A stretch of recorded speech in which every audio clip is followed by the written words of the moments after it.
কিন্তু কিন্তু এই ক্ষত জায়গায় মলম পড়াটা তো জরুরি নৈরিতা। এই ছেলেগুলোকে রোজ রোজ আমায় দেখতে হবে কলেজে। ওরা ডাক্তারি পড়বে, সুস্থ স্বাভাবিক জীবন যাপন করবে, অথচ আমাদের পাপান থাকবে না। না না, আমি এতটা মোহত নই নৈরিতা, আমি এতটা মোহত নই।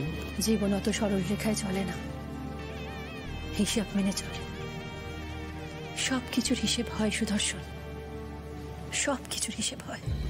আমি জানি না তুমি কি এসব বলছো, তবে হ্যাঁ, তুমি যেমনটা বলেছো আমি তেমনটা করেছি। সকালে পুলিশ অফিসাররা আমাকে বাহবা দিচ্ছিল, নিজেকে না খুব মহান মনে হচ্ছিল। কিন্তু এগুলো তো আমার মনের কথা নয়, সেটা তুমি তো সবচেয়ে ভালো জানো। আমার ইচ্ছে পূরণ করেছো তুমি। তোমার এইটুকু ইচ্ছে যদি পূরণ করতে না পারলাম তাহলে আর কি করলাম বলো? ব্যাস, যথেষ্ট করেছো তুমি আমার জন্য। কিন্তু ওরা শাস্তি না পেলে যে আমি শান্তি পাবো না। ওরা অন্যায় করেছে, আর সব থেকে বড় ওরা অন্যায় করেছে আমাদের পাপানের প্রতি। আমার বিশ্বাস ওই ছেলেগুলোর ঠিক সেই পরিণতি হবে যা আমাদের ছেলে সুপ্রতিম চায়। সুপ্রতিম? নৈরিতা, নৈরিতা কি বলছো এসব?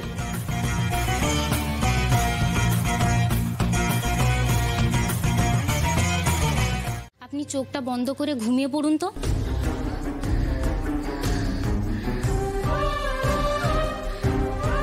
তোমাদের বলার কথা তাই বলে চলে গেলে, কই একবারও তো ভাবছো না ওই মানুষটা ছাড়া এই পৃথিবীতে আমার আর কেউ নেই?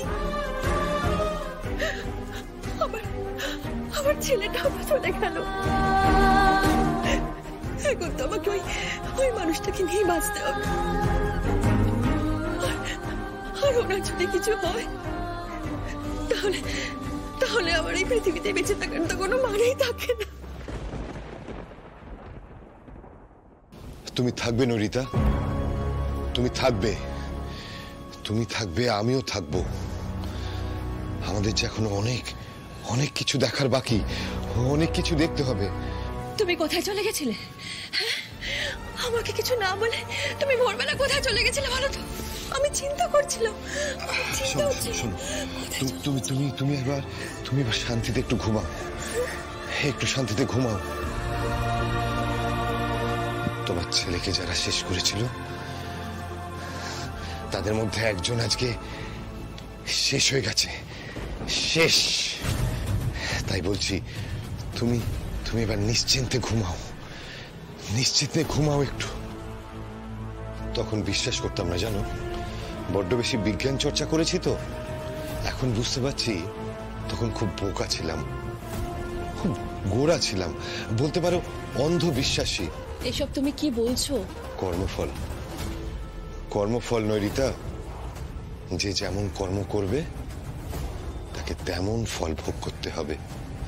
আজ সব হিসেব মিলে গেল জানো। কুকর্ম পিছন পিছন ধাওয়া করে দম বন্ধ করে মারবে। একটা মানুষ, সে তো একটু আগে অন্যরকম কথা বলছিল, এখন আবার এখানে এসে সে কর্মফলের কথা বলছে, আবার খুশিও হচ্ছে। কেন? একটা বাচ্চা ছেলে মারা গেছে বলে। আদি, প্রীতমের ডেড বডির সামনে দাঁড়িয়ে উনি যা কথা বলছিলেন আর এখানে যেসব কথা বলছেন, দুটো মেলাতে পারছি না। কিন্তু হ্যাঁ, অমিল তো আছেই, তফাৎ আছে ওনার দুটো ব্যবহারের মধ্যে। ছাড়ো, এখানে এসব ভেবে কি হবে? যাই গিয়ে কথা বলি। এবার দেখি আমাদের সাথে কোন সুদর্শন বাবু কথা বলেন। দাঁড়াও।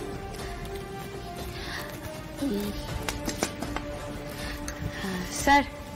তোমরা বলো। কেমন আছেন ম্যাডাম? যেমন থাকার কথা তেমনই আছি। এটা জানতে তো আসনি এখানে? না স্যার, কয়েকটা ছেলেকে প্রাণে বাঁচাতে চাইছি। অফিসার, আমার মনে হয় না যে আপনি ফার্স্ট ইয়ারের ছেলেদের জিজ্ঞেস করলে কিছু জানতে পারবেন। এই কাজ না অন্য কেউ করেছে। কি বলতে কি চাইছো তুমি আনন্দী? স্যার, আমি যা কথা বলার অফিসারের সঙ্গে বলবো। আর এখন তো শুধু কথা বললেই হবে না। দেখুন, সত্যি কথাটা বলতে গেলেও প্রমাণ লাগবে। আর কি বলুন তো, প্রমাণের জায়গাতেই না সবচেয়ে বড় একটা ফাঁক তৈরি হয়ে আছে। ফাঁক? কি ফাঁক? নীলাঞ্জনের পোস্টমর্টেম আমি করব। ও কেন মারা গেছে সেই কারণটাই যদি আমরা জানতে না পারি, তাহলে আপনারাই বা তদন্ত করবেন কি করে স্যার? আমি আমার ছেলেদের গায়ে বাইরের কাউকে হাত ছোঁয়াতে দেব না। মৃত ব্যক্তিরও কিন্তু একটা ডিগনিটি থাকে। আর আনন্দী ঠিক কোন মোটিভ নিয়ে এই কেসে এত ইনভলভ হচ্ছে এ বিষয়ে আমার যথেষ্ট সন্দেহ আছে। Motive sir? সরি, বাট মোটিভের কথা যদি আপনি বলেন তাহলে তো আমাকে আপনার কথা বলতে হয়। যাকে ছাড়ুন স্যার, আমি জানি, বুঝতে পেরেছি নীলাঞ্জন, প্রীতম এরা আপনার সন্তান সমান। তাহলে এরা আমারও ভাইয়ের মতো। আমিও এদের ডিগনিটি আর এদের জাস্টিসের দিকটাতে খেয়াল রেখে যা করার করব। আমি জানি নীলাঞ্জনকে কে মেরেছে।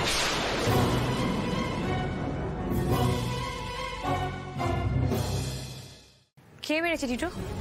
দেখো দেখো, এখানে আমরা সবাই আছি, তুমি কিন্তু ভয় পাবে না। বলো কে মেরেছে, সত্যিটা বলো। টিটো, তুমি পাজলড হয়ে আছো। হ্যাঁ, আগে এটা খুন কিনা সেটা তো জানো। তুমি যা জানো সেটা আমাদের বলো টিটো। হ্যাঁ তুমি বলো, কে করেছে এই কাজ? সুপ্রতিম।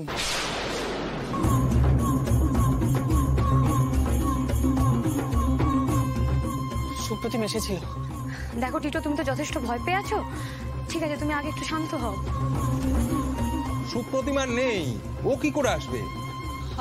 আমি বলছি না স্যার, এটা নীলাঞ্জনই বলে গেছে। হোয়াট? ও শেষ কথা না এটাই ছিল যে সুপ্রতিম এসেছিল।